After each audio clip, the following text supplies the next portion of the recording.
7bet nacionalinė krepšinio lyga jūsų ekranuose. Sveikinamės iš Ukmergės technologijų ir verslo mokyklos. Ukmergės Stekas šį vakarą priima svečius iš Šakių Vyčio VDU komanda. Sugrąžinamas kamuolys dabar į žaidimą.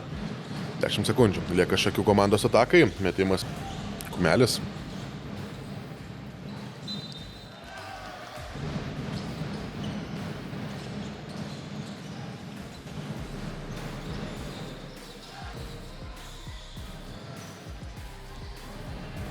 Ir nepavyksta. Dabar Šakiams padidinti savo pranašumą.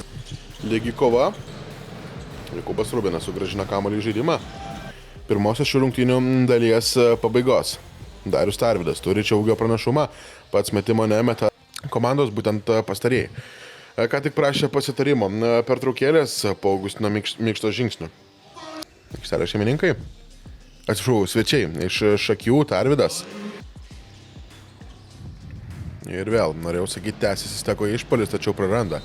Čia kamuolį aikštelės šeimininkai. Rungtynių sirenos labai noris to tikėti. Intriguojančios kovos visada.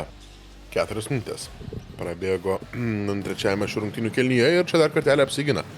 Vytis VDU. Keliauja per jį. Domavičius. Atsikrato kamuolio. 3 sekundės reikia metimo, spėja. Jau mažiau nei 3 minutės. Lieka žaisti trečiajame kėlinyje. Steka trečiajame kėlinyje jau +8. Turi svečiai. Čia kažkuriai iš šių dviejų komandų tai bus pirmasis pralaimėjimas šiame sezone. Dar vienas tolimas. Maždaug sekundę skiria pagrindinį ir atakai skirtus laikus. Darius Tarvydas. Versija ir tiesiog tempia savo komandą į priekį. Dabar čia blokuotas metimas, perimtas kamuolys, Adomavičius, puikus perdavimas ir